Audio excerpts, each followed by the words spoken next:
Welcome to Activities for Multilingual Families, a channel where we share ideas to help you foster your languages in an engaging and meaningful way. I'm Ute. I'm Yoshito. And I'm Annelisa. Today we're talking about reading, but with a twist. There are no words involved. Wordless books don't have any words in them, and they tell their whole story through the illustrations. We love wordless books for their flexibility and the possibility of being read in any language by readers of all ages.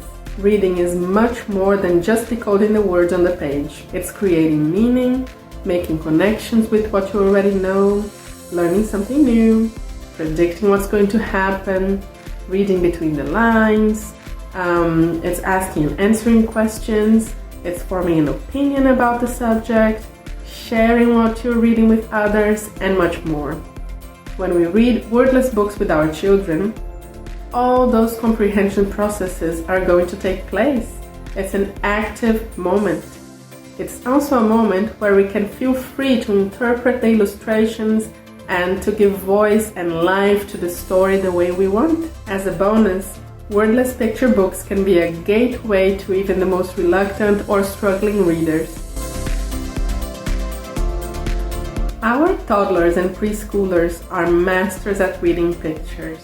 Sometimes all you have to do is to present them with a book, and they will naturally start telling you what they see and what they think.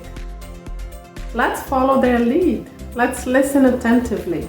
Sometimes we can offer some structure by asking questions like, who do you see? Where are they? What are they doing? Let's try not to correct them or tell them they are wrong. Instead, we could say, what makes you say that? Or, I wonder how you thought of that. If our children don't speak yet, or just prefer to read quietly, we could model thinking aloud and sharing our own observations. We could say, I see the two mice in a hole under the tree. I wonder where they're going. I wonder why they're smiling. I think they're going to become friends. In addition, let's take this moment as an opportunity to teach new words, phrases, expressions. If we buy or borrow a wordless picture book, we're going to end up reading it many times with our toddlers and preschool children. And they are sure to remember and to use the new vocabulary they're learning. Just one more thing. Whenever possible, ask other adults or older children who speak your other language or languages to read the same book with your toddlers or preschoolers. This will give them the opportunity to look and think and talk about the same thing, but in all their languages. When our children are older and more familiar with how stories of different genres are told, wordless picture books are an excellent way to practice and reinforce what they have learned before by hearing many other stories. So, although the story is already decided by the author, as readers or tellers, we need to decide how we tell the story. So for example, at the beginning of tales, we often have the sentence, once upon a time. And we can also decide on the tense we're going to use. So it can be a little work on verb tenses. Do we tell the story in the past tense or in the present tense? And another advantage of books for our multilingual children is that they can be a way to encourage them to tell a story only in one language. C'est quoi? Il était une fois. Non, on commence par il était une fois ou un autre truc? Un autre truc. On dit quoi alors? Un jour. So it could be the home language or another language, but they would stay in one language. And yeah, because it is very frequent and normal that they speak to us by mixing their languages. And that's just normal. They want to communicate a message and they use the word that comes to their mind first, so that it can be different languages.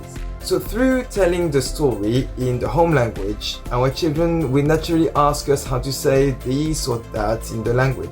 So it could be a great opportunity to teach new words in context. Comme ça, je vais te... comment tu dis? Je vais te dessiner. Je vais te dessiner. And another great advantage of Wordless book is that our children will also need to analyze and interpret the illustrations and create a logical narrative.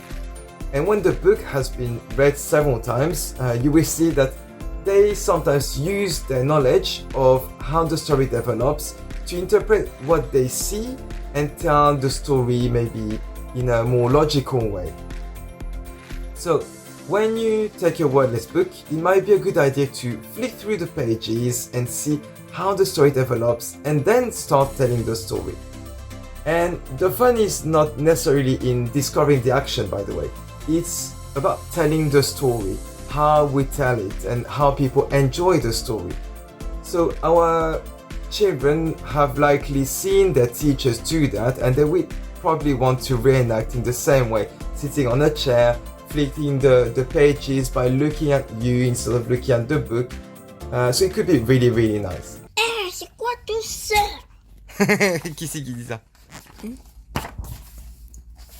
C'est quoi tout ça? Oh, elle dit quoi la dame là-bas? Là? Qu'est-ce qu'elle dit? Bah, il dessine. Laissez-le. Laissez-le quoi. Okay, so now I want to take you one step further and explain an activity that can help our children practice reading in their home languages in a fun way. So here is Sector 7 by David Visner. We have it in Korean, but it can be used in any language because it's a wordless book. And so before the activity I'm going to talk to you about, I want to say that we have told this story about 2-3 times. So my sons knew quite well the story, and also when we were doing this, I would ask them some questions about details in the picture so that they could get a grasp of the narrative. Ils disent quoi tous les gens là? Là, à droite. Ah oh, arrêtez de dessiner. Et le monsieur avec la baguette et le papier, il dit quoi lui? Il dit, tu ne peux pas y aller comme ça. Ah, il faut faire comment? Parce que le nuage, il peut faire kill. Il peut faire kill, il peut tuer les nuages? Oui, il peut être dead. Ils ont vu le garçon ou pas? Oh non. Non, comment ça se fait? Qu'est-ce que tu fais? And so when we did this, my sons started to be able to decode French at a comfortable speed, which means that they were not struggling too much, so that reading sentences wasn't too tiring. And so I started putting speech bubbles with these things that the different characters were saying or could be saying, and I asked them to read them and put them next to the person that could be saying it. And as my sons were at different levels, I made different pages. So on some pages I would put shorter sentences for my youngest to read and put next to the different characters. And when there were more speech bubbles or more text, it was for my eldest. So this was a fun way for them to practice reading. And I want to give you a couple of tips. So the first one is that for beginner readers, a fun way to start by giving them onomatopoeia. So there are all the sounds that we hear in our world. So that are written in words like boom when there is an explosion, or knock knock when someone knocks at a door, and also anything where people shouting. So if something falls on a character's foot and he shouts, that shout could be used as well. So these are very short words, it's a sound, so it's quite emotionally it's more engaging, and our children will want to know why this person is shouting or what they are shouting, and so that's going to give them more. They're going to be more willing to read what's written. So when you have speech shouting bubbles, make sure you don't make them all smooth and round. Put some edges like that to show that they're shouting.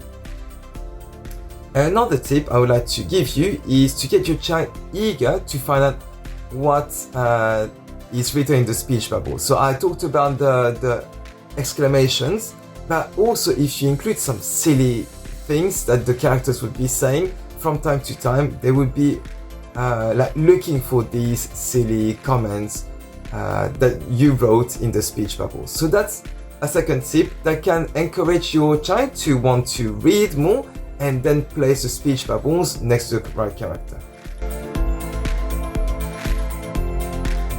Wordless picture books are not only for children who don't read yet or who are emergent readers. They can be a powerful tool for teenagers too, and also for adults. We all are naturally drawn to pictures. Pictures, illustrations, visuals can convey a range of information and many facets of a message. Wordless picture books can help older readers build background knowledge and visual literacy. Especially when picture books represent a specific culture. We can learn through observing the story. How do people greet each other? What are their facial expressions? What values are conveyed? What food do they eat? How does the landscape look like? What gestures do they use? Wordless picture books can engage readers in making connections between the book and their own lives. And if you wonder how looking at pictures and analyzing them should be reading, have you ever heard the expression read the air, or read the room, or read the situation? That is what we all learn and do by observing details in our surroundings. Pictures illustrate situations that we can read. That's to say, place in a context, analyze and interpret, make inferences, find meanings and try to understand in our very, very own way. With picture books, we can learn how to think more deeply and critically about plot elements, and also learn to look very carefully at the pictures to understand the interaction among the characters, the tone of the story, the topic. Wordless picture books are meant to be read, that's to say decoded and transformed. It's like when we watch wordless videos. We focus on what we see and we make sense out of it.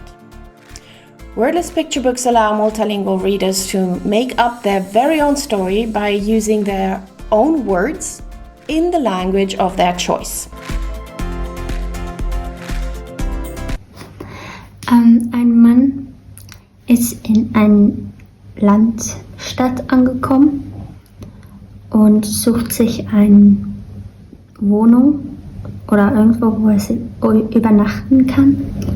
Aber er versteht die Sprache nicht und probiert einen anderen Mann zu fragen, wo er was finden kann. Aber der kann ihn eben nicht verstehen, also hat er ein Bett gemalt und der Mann hilft ihm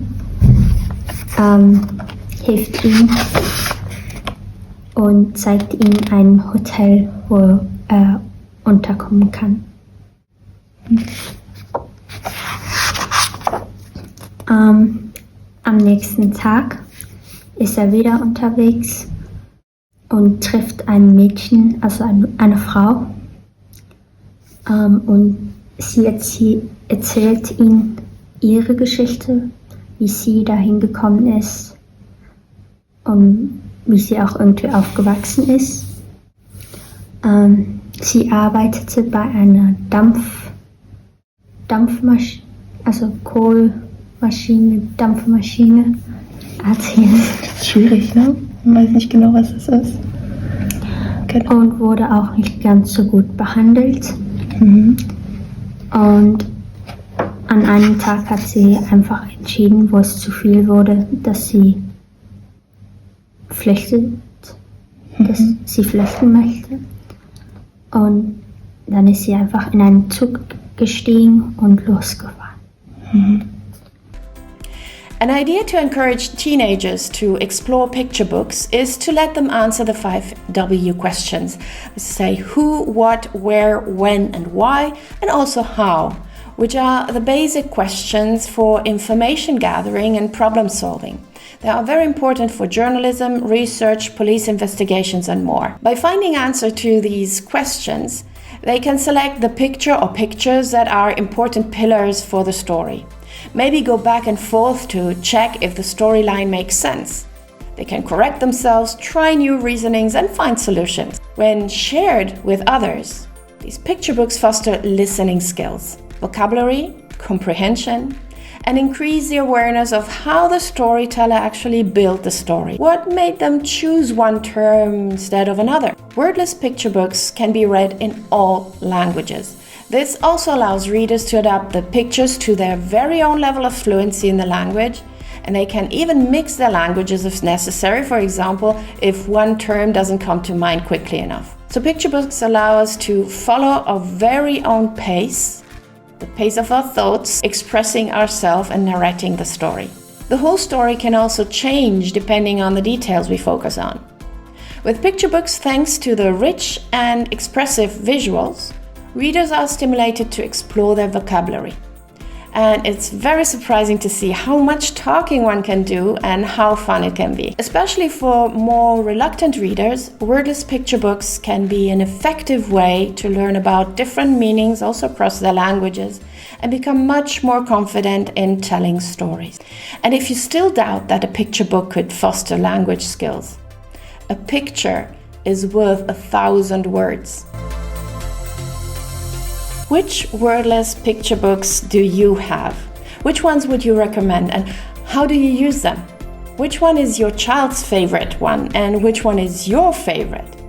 Please share with us in the comments.